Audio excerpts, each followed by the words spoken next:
เป็นมื้อสุดท้ายของการเฮ็ดงานเดือนนี้เนาะทุกคนเนาะมาเบิ่งกันว่ามื้อนี้เราสิได้เงินเดือนประมาณเท่าไรเงินเดือนออกเดือน2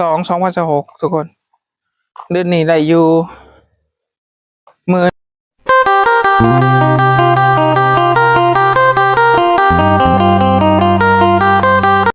กราบทักทายสวัสดีครับทุกคนมื้อนี้เป็นมื้อวันที่28เดือน2 2026เนาะเป็นมื้อสุดท้ายของการเฮ็ดงานเดือนนี้เนาะทุกคนเนาะมาเบิ่งกันว่ามื้อนี้เราสิได้เงินเดือนประมาณเท่าไรเนาะเนื่องจากว่าเดือนนี้เป็นเดือนที่เฮ็ดงานน้อยที่สุดนะทุกคนเป็นเดือนที่เฮ็ดงานน้อยที่สุดเพราะว่าเดือนหนึ่งเราหยุด4วันเนาะน่าสิเฮ็ดได้อยู่ประมาณเท่าเท่า4เท่า4วันนี่แหละทุกคนเท่า4 5วันหรือเปล่าอันนี้บ่แน่ใจเนาะเพราะเนื่องจากว่าบ่ได้นับเนาะแต่เราเฮ็ดงานเป็นเงินเดือนนะทุกคนเดี๋ยวเรามาเบิ่งกันว่าเพราะว่ามันสิมีเงิน OT นำเด้ OT ทุกมื้อเนาะ OT ก็คือมื้อละ50บาทเนาะบ่ฮู้ว่าเราเฮ็ดได้จักมื้อก็เลยบ่ฮู้ว่าสิได้เงินเท่าไรเนาะมาลุ้นเบิ่งนำกันได้ว่าตอนแรกนี่เราสิได้เงินเท่าไรเนาะเนื่องจากว่ามื้อนี้เป็นมื้อสิ้นเดือนก็สิเงินออกเนาะแต่เราก็เดือนนี้ก็สิจุบค่าบัตรแรงงานเนาะเนื่องจากว่าเหลือติดค่าบัตรแรงงาน1,500ก็เลยสิจุบเนาะตอนนี้ก็เป็นเวลาประมาณ9:10ทุกคนเราก็สิเดินทางออกไปเฮ็ดงานกันได้เนาะนี่ก็คือบรรยากาศตอนเช้าที่อยู่ประเทศไทยเนาะอากาศนี่ก็คือฝนสิตกทุกคนอากาศคล้ายๆฝนสิตกแต่อยู่บ้านนั้นอยู่บ้านอยู่ลาวอะฝนตกแล้วทุกคนเพราะว่าพ่อบอกว่าฝนตกแรงแรงตรงน้ำไหลเป็นฟุยพุ่นเขาก็ไปเยี่ยงกบอยู่ทางบ้านเพิ่นก็เยี่ยงกบเยี่ยงอึ่งอยู่แต่บ่ได้หลายเนาะแต่มื้อนี้แต่อยู่นี่บ่ค่อยตกมันครึ้มซื่อๆทุกคนเอ้ยมันครึ้มซื่อๆ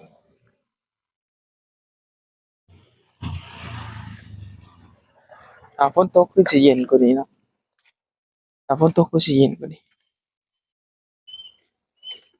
ก่อนไปทำงานก็หอบของหอบสิ่งไปคือเก่าทุกคนเนื่องจากว่าช่วงนี้เมียบอกว่าให้ลดน้ำหนักเพิ่นก็ได้ซื้อให้กินอาหารที่มันบ่ค่อยมีน้ำตาลแล้วก็บ่ค่อยมีบ่ได้ใส่น้ำมันเนาะก็คือส่วนมากก็คือไข่ต้มเนาะที่เพิ่นเฮ็ดเอาให้เรากินทุกมื้อเนาะก็เริ่มได้2มื้อแล้วทุกคนมีเวลาแค่เดือนหน้าสิ้นเดือนหน้าเท่านั้นเนาะสาเหตุที่ว่าจั่งซั้นก็คือพนันกับหมู่ไว้ว่าสิลดน้ำหนัก16โลใน4เดือนยังบ่ทันได้เริ่มลดเลยเนื่องจากว่าปล่อยปละละเลยหลายตอนนี้ก็ผ่านไป3เดือนแล้วมีเวลาอีกเดือนหนึ่งอย่างน้อยก็ลง10โลเลยเนาะถ้าบ่ลงนี่ก็คือเราต้องเสียเนื้อให้เขาประมาณ3โลทุกคนประมาณ3โล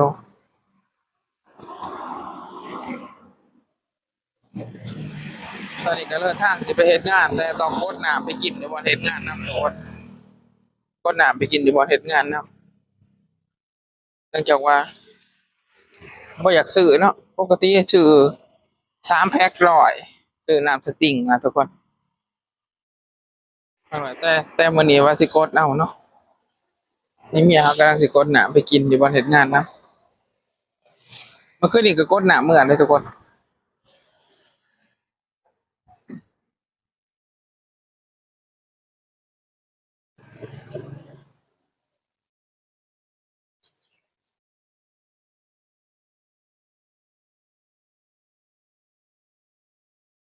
อ๋อที่จะมาไว้ก็คือจะสิมากดน้ำนะบ่เฮ้ย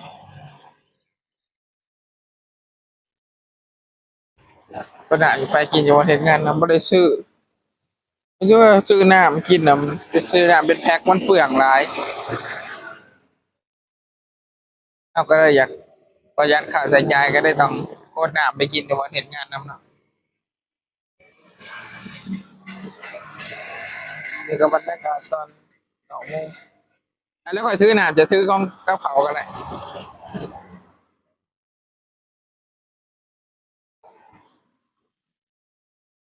เอ็ดเนียงตา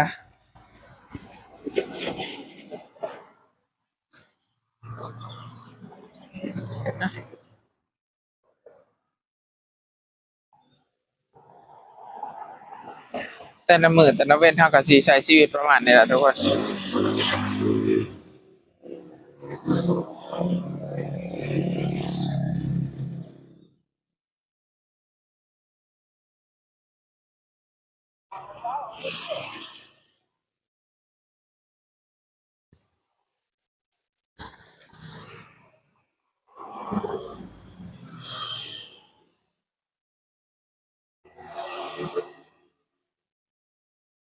ทุกคนมาหอนหานเด้อขอตัวเฮ็ดงานก่อนเด้อทุกคนเด้อแล้วถ้ามีเวลาว่างสิมาถ่ายให้ทุกคนเบิ่งนะขอตัวเฮ็ดงานก่อนทุกคนตอนนี้ก็เป็นเวลาประมาณ3 ทุ่มครึ่งเนาะเฮาก็เลิกงานเป็นที่เรียบร้อยแล้วทุกคนกำลังย่างกลับห้องเนาะวันนี้ก็ค่อนข้างเลิกงานดึกเป็นพิเศษเนาะเนื่องจากว่ามีลูกค้าตอนดึกแน่แล้วก็ก็ตามเก็บครัวเดี๋ยวเนาะทุกคน นี่ก็คือบรรยากาศชีวิตแรงงานลาวที่มาเฮ็ดงานในประเทศไทยเนาะมื้อนี้เฮาเว้าเรื่องการเงินเดือนออกเนาะเงินเดือนออกเดือน2 2026ทุกคนเดือนนี้ได้อยู่16,000เนาะ16,800แล้วก็เข้ามาหักค่าบัตรแรงงานที่เฮาเฮ็ดบัตรแรงงานไว้นะทุกคนหักค่าบัตรแรงงานอยู่1,500เนาะหักค่าบัตรแรงงาน1,500ทุกคนเมื่อกี้เห็นคนได้ประกาศเบาหักค่าบัตรแรงงาน1,500แล้วก็หักค่าห้องออกถ้าเฮาตัดค่าห้องออกนะเพราะว่า16,800หั้นรวมค่าห้องรวมค่ากินบ่ได้เนาะเพราะว่าค่ากินน่ะเดือนหนึ่งเพิ่นให้อยู่700เนาะถ้าเราไปหักออกค่าบัตรแรงงานออกค่าห้องออกก็สิเหลือบ่หลายดอกทุกคนเหลืออยู่ประมาณ13,000 14,000เนาะเดือนนี้ก็เฮ็ดงานประมาณ24วันเท่านั้นทุกคนนี่ก็คือการใช้ชีวิตทำงานในประเทศไทยเนาะทุกคนนี่ก็คือถ่ายวิถีชีวิตให้ทุกคนเบิ่งในแต่ละวันเนาะก็สิประมาณนี้แหละทุกคนเมื่อยก็ต้องอดเอาเนาะเพราะว่าเราก็บ่มีต้นทุนไปลงทุนคือเขาเนาะแท้จริงก็อยากลงทุนเพิ่นแหละทุกคนเด้แต่เราบ่มีต้นทุนไปลงทุน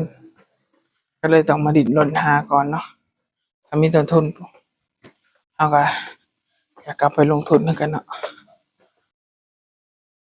ทุกคนสำหรับคลิปนี้ก็จบเพียงเท่านี้เนาะขอทุกคนกดไลค์กดแชร์กดติดตามเด้อทุกคนเด้อสำหรับคลิปนี้ลาไปก่อนบ๊ายบายสวัสดีครับบ๊ายบาย